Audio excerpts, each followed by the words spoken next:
What's good, Atlas? Welcome back to part 1, Essential Topics 5, Analysis of Trusses and Frames, where we are answering the question, what problems do I need to know how to solve? Okay, let's jump into the things that you need to know how to do in order to solve these problems. Number 1, identify 0 and 2 force members. With trusses, it's pretty easy to identify 2 force members, but 0 members are a little bit trickier. Number 2, when to use method of sections versus method of joints. I'm going to be explicitly telling you what method to use in this section, so not really an issue, but you'll see the difference in the types of questions that get asked. 3, identify multi-force members. This one is going to be saved for part 3. So number 4, how to break a frame or machine into multiple free body diagrams. Again, saved for part 3. So without further ado, let's jump into example 1. So utilize method of joints. Problem statement says determine the force in each member of the truss shown. Okay, so we need to identify every single member, which is a key of method of joints. And then the question is asking us to state whether each member is in tension or compression. So it's asking for us for a value and whether or not the member is in tension or compression. Miss Pickles, come here, Miss Pickles. Come here. Come on. You want to be on camera? Oh, come on, Miss Pickles. Come on, big girl. Come on, big girl. You're going to make me look ridiculous. Come on. Look. Look, Atlas. There's your baby girl, Miss Pickles. Okay, you got to go. Bye.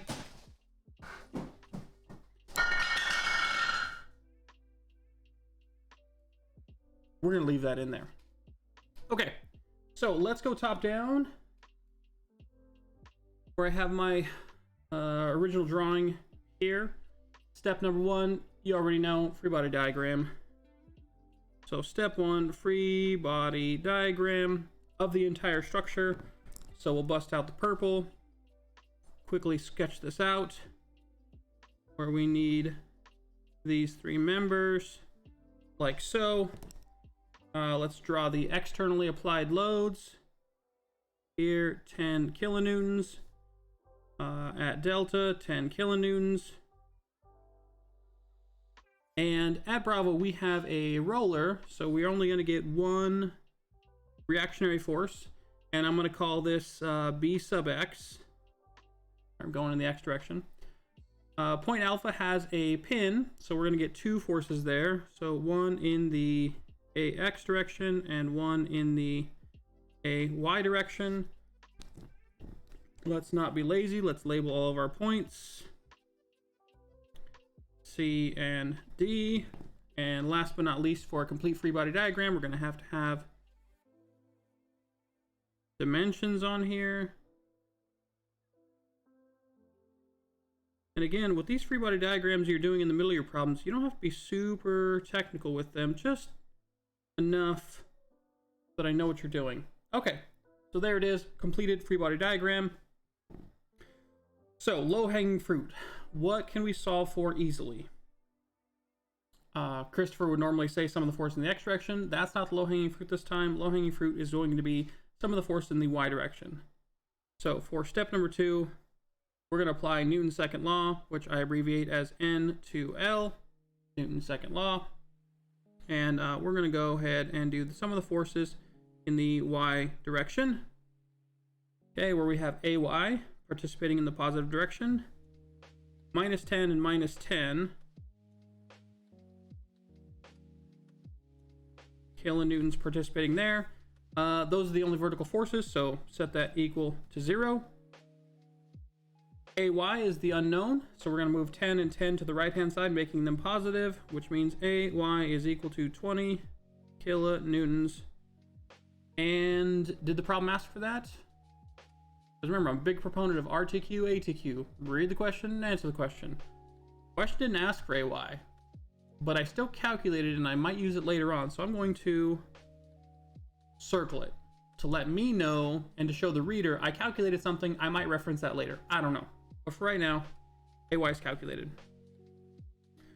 Okay, can we do anything with AX and BX? There's no other horizontal forces So if I do some of the forces in the x direction, I'm going to have ax equal to negative bx as far as I can go there. So if I have this equation, I might want to label it. So I'm going to go ahead and call that equation 1, just in case I reference it later. Okay, so now we're going to be reading the question. It says utilize method of joints to solve this problem. So we have a couple options, right? We can go to A, B, C, or D to solve this problem in the easiest way possible. I think the low-hanging fruit for me is either going to be point Bravo or point Delta. Point Bravo will get me somewhere, but it won't give me a value, so I'm going to skip over Bravo. A is way too complex.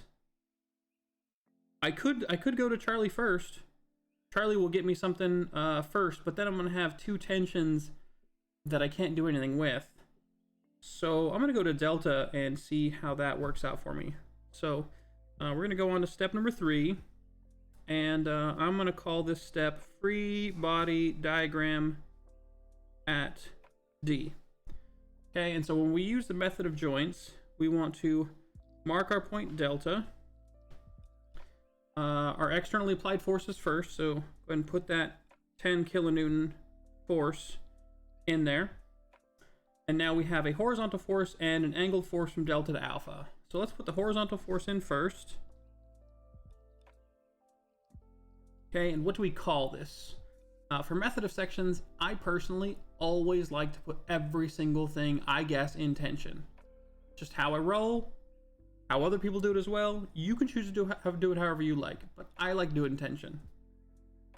So I'm going to call this this force tension, big T, and I'm going to do some subscripts from delta to Charlie. I'm going to call this tension delta Charlie. Okay, and that's straight horizontal. Now I'm going to draw out this delta to alpha force. And again, I'm going to call this tension delta alpha. So the first subscript letter tells me where I'm coming from. Second subscript letter tells me where I'm going. Okay.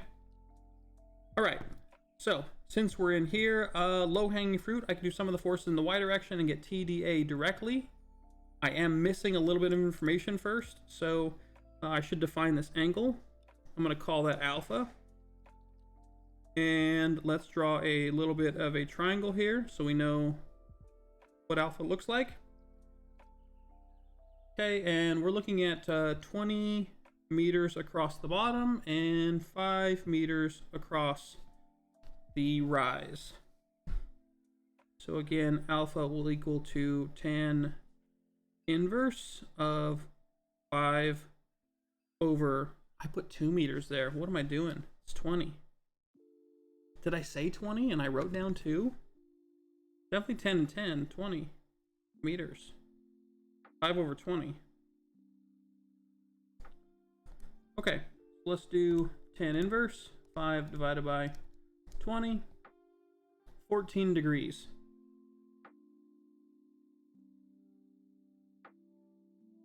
Okay, so we've now defined alpha. Good. Now we can move on to apply Newton's second law. And I should have enough space to do it here. So some of the forces in the y direction are going to be equal to TDA, not the entire strength of tension of delta alpha. Tension delta alpha, sine of alpha. Okay, that'll take care of the projection of tension delta alpha onto the y-axis. And we're going to subtract from that 10 kilonewtons. Okay, that takes care of our two vertical forces, so we can set this equal to 0. Tension delta alpha is the only unknown in this equation, so we can move 10 kilonewtons to the right-hand side and divide that by sine of alpha.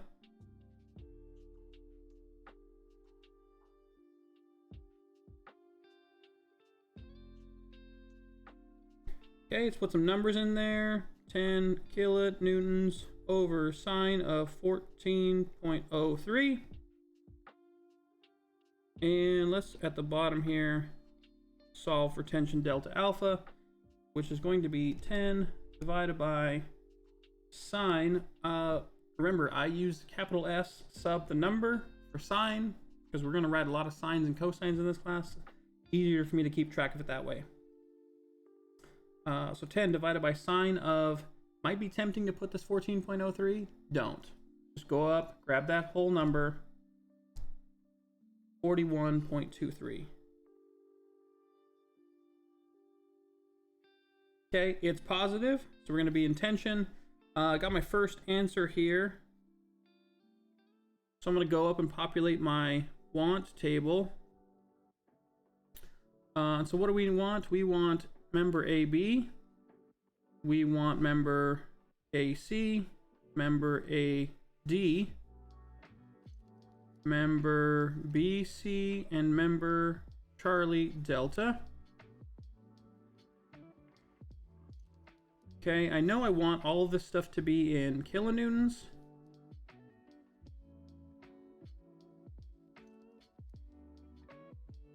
And I know I want it to either be in tension or compression. I'm gonna put the stuff in here now so we know where we're going. You don't have to do this. Just makes it easier for me to communicate to my reader. Okay, so tension delta alpha. It's gonna be the same thing as, oh, I'm missing one here. Tension delta alpha is the tension on this point, but the member is going to be delta alpha. Okay, I think I probably should put up another video why when we do method of joints on the point, on the pin, we assume it to be in tension, therefore the member is in tension. But anyways, for now, take my word for it, 41.23 kilonewtons for DA, which is the same as AD, 41.23 tension. Okay, so we now have taken care of this member. So while we're here at point delta, we can go ahead and finish that one up. Now that we have DA, we can go ahead and get delta Charlie directly. So let's put line here, and we'll call this 3.1. Sum of the forces in the y direction at D. Both of these are going to be going negative, so we're going to have negative tension delta alpha, not the entire strength. We only want the cosine of alpha, and the entire strength of TDC.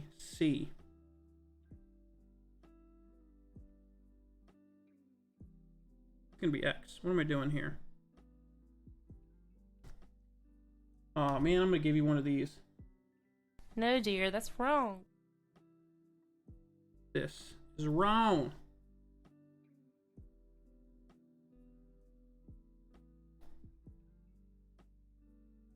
Okay, so we have two horizontal forces, two terms, set that equal to 0. We know this term already. This one is in question, so I'm gonna move it to the right hand side and flop it. So we have TDC first. This term did not change at all, so we're going to have a negative TDA cosine of alpha. Put some numbers in there, and remember, the negative sign that pops out of this is not the same as the number that's contained within tension delta alpha. Okay, so I'm going to copy this down. Negative 41.23 kilonewtons times cosine of 14.03. Okay. Plug and chug real fast. So I'm going to have negative this number, which we have in our calculator, times the cosine of 14.036. And we're going to call that negative 40. Kilonewtons equals TDC. We know that one good. So now we can go up to Charlie Delta, same as Delta Charlie. We're going to call that 40 kilonewtons in compression. As the negative, all that means is that we guessed incorrectly when I drew my picture, because I drew everything in tension. This comes out negative, therefore compression. Easy enough, right? Okay, let's move on now, because we have now dealt with this member and this member. Looking like the next low-hanging fruit will be for me to go after Charlie. So let's do step 4, free body diagram at Charlie. Again, we're going to draw our Charlie point, any externally applied loads. Okay, now I'm going to populate all of my cut members. So this will be tension Charlie Delta, because it originates at Charlie and goes to Delta, which is the exact opposite of Delta Charlie, but they'll have the same number within them. Okay. All right, so we're missing one here, which will be tension Charlie Alpha, and another horizontal force, tension Charlie Bravo. Okay, so this guy's known, so it might be tempting to do some of the force in the X direction. Not going to be very fruitful.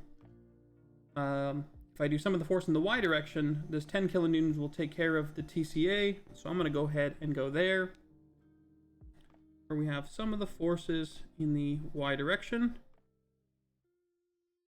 TCA. Not the entire strength of TCA. We're missing something here. So I'm going to go ahead and call this one angle Bravo. And let's put this over here. And so we'll have the same 5 meters there and only 10 meters on the bottom, where Bravo will equal the 10 inverse of 5 over 10. And Bravo will equal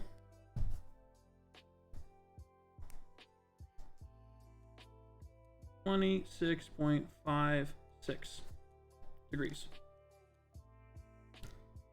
Alrighty, so we come back to TCA and we want the sine of Bravo, and we will subtract a full 10 kilonewtons from this, set that equal to 0, solve for TCA directly and divide off by sine of beta. So TCA sine of beta, 10 kilonewtons is negative. When we pop it over to the right hand side, it'll become positive. So 10 kilonewtons divided by sine of beta. 10 divided by sine of this number, 22.36.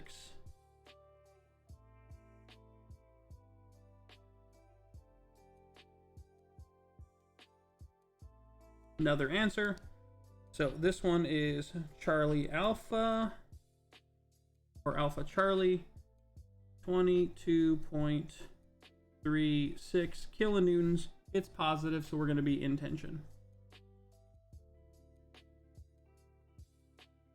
Okay, and that takes care of yet another member. Now we're just missing Charlie Bravo. So let's go ahead and take care of that one now, when we're going to use the sum of the forces in the X direction for that. So we will have TCB, full strength, a portion of TCA, cosine of beta, full strength of TCD, and 10 kilonewtons doesn't participate. So set that equal to 0. And we're looking for this guy. This guy is negative, so TCB is going to go to the right hand side. Everything else will remain the same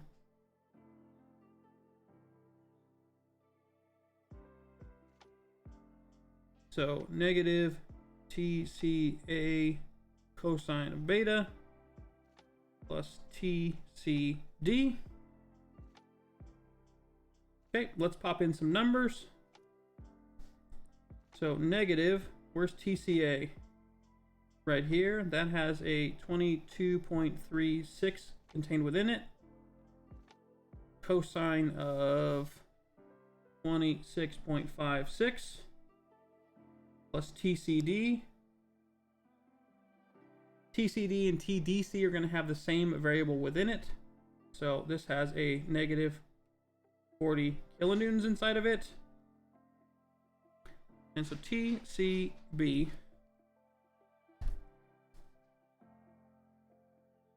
let's do negative 40 minus 22.36. This value cosine 26.56 negative 60 kilonewtons. We found yet another member, TCB or BC, going to be the same member. So this will be reported as 60 kilonewtons in compression. Okay, that's what that negative sign means, that we were incorrect when I made my guess. Therefore it becomes compression. Okay, last but not least, member AB. So let's go ahead and step 5. Let's do some of the forces at Bravo. Has less points. So free body diagram at Bravo. Draw my point. Call it B. Any externally applied forces, we don't have it. We have a reactionary force. We're going to call BX. We have a tension that goes from Bravo to Alpha, so TBA. And another tension force that goes from tension to Bravo to Charlie. And this is where we get our first taste of identifying a zero force member. I already know TBC. It's right there. So this guy, known. This BX, because we know BC, is also known now. Okay, but TBA, not known. So if we want to prove to ourselves that TBA is equal to 0, we're just going to say that some of the forces of the Y are going to equal TBA. Anything opposing that force? No. So we'll close off that equation. TBA is equal to 0. That's our last member. And so TAB is BA equal to 0. There is no tension or compression. It's a zero force member. So what does this all mean? Let's go ahead and draw out a little vibe check thing here. So we're going to have A, B, C, and D. Okay. So from alpha to delta, we have 41.23 tension.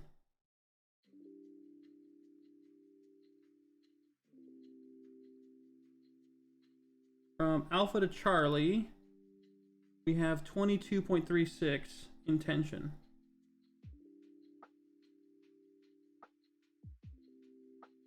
Okay. And then Charlie to Delta. Charlie to Delta, we have 40 in compression. And Bravo to Charlie, 60 in compression.